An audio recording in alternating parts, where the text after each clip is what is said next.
નમસ્કાર દોસ્તો, આજે આપણે આવ્યા છે વડોદરા તથા ગુજરાત રાજ્યના સૌથી લાંબા ફ્લાયઓવર બ્રિજ પર, જેની લંબાઈ છે 3.5 કિલોમીટર. આ બ્રિજ વડોદરા નગર નિગમ દ્વારા ગેંડા સર્કલથી મનીષા ચોકડી સુધી બનાવવામાં આવ્યો છે, જેને બનાવવાનો ખર્ચ 230 કરોડ રૂપિયા આવ્યો છે. આ બ્રિજને બનાવવાનું કામ 2017માં શરૂ થયું હતું, પણ લોકડાઉન અને નાણાકીય અવરોધોના કારણે બ્રિજને બનાવવામાં વિલંબ થયો હતો. બ્રિજની ઉપર સ્ટ્રીટ લાઇટ અને કલરકામ જેવા કામ પૂરા કરી લેવામાં આવ્યા છે. મહત્વનું એ છે કે 230 કરોડ રૂપિયાના ખર્ચે ગુજરાતનો સૌથી લાંબો ફ્લાયઓવર બ્રિજ બનીને તૈયાર છે. આજે એટલે કે 25 ડિસેમ્બરના રોજ પૂર્વ પ્રધાનમંત્રી અટલજીના જન્મદિને આ બ્રિજનું લોકાર્પણ મુખ્યમંત્રી ભૂપેન્દ્ર પટેલના હસ્તે કરવામાં આવ્યું છે.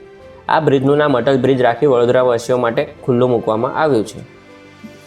આ બ્રિજ આંબેડકર સર્કલ, ચકલી સર્કલ અને દિવાળીપુરા સર્કલને બાયપાસ કરશે, જેના કારણે ગેંડા સર્કલથી મનીષા ચોકડી તરફ જતા દરેક વડોદરાવાસીઓને ટ્રાફિક જામની સમસ્યાથી છુટકારો મળશે. બ્રિજ 5 વર્ષ બાદ બનીને તૈયાર થઈ ગયો છે, જેને કારણે વડોદરાના પશ્ચિમ વિસ્તારના લોકોને ટ્રાફિક જામની સમસ્યાથી રાહત મળશે.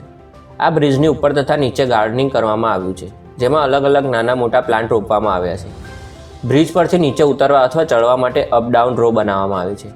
આ અપડાઉન રો દિવાળીપુરા સર્કલ અને ચકલી સર્કલ પાસે બનાવવામાં આવ્યા છે, જેની મદદથી આપ સરળતાથી નીચે ઉતરી શકો છો અને અલગ અલગ વિસ્તારમાં જઈ શકો છો. બ્રિજની નીચે પાર્કિંગની સુવિધા તથા અપ એન્ડ ડાઉન રોની નીચે પણ પાર્કિંગની સુવિધા કરવામાં આવી છે. આ બ્રિજને મલ્ટી કલરથી રંગવામાં આવશે. પહેલાં જે મનીષા ચોકડીથી ગેંડા સર્કલ જવાનો સમય 25 થી 30 મિનિટ લાગતો હતો, તે હવે માત્ર 5 થી 10 મિનિટનો થઈ ગયો છે. તેને કારણે દરેક નાગરિકોને પેટ્રોલ, ડીઝલની અને સમયની બચત થશે. છેલ્લા 2 વર્ષથી શહેરના રહીશો આ બ્રિજના લોકાર્પણની રાહ જોઈ રહ્યા હતા, અને આજે મુખ્યમંત્રી ભૂપેન્દ્ર પટેલના હસ્તે લોકાર્પણ થયા બાદ દરેકનો ઇંતજાર ખતમ થયો અને ટ્રાફિક જામની સમસ્યાઓથી પણ છુટકારો મળ્યો. ચલો જોઈએ આ બ્રિજની એક ઝલક.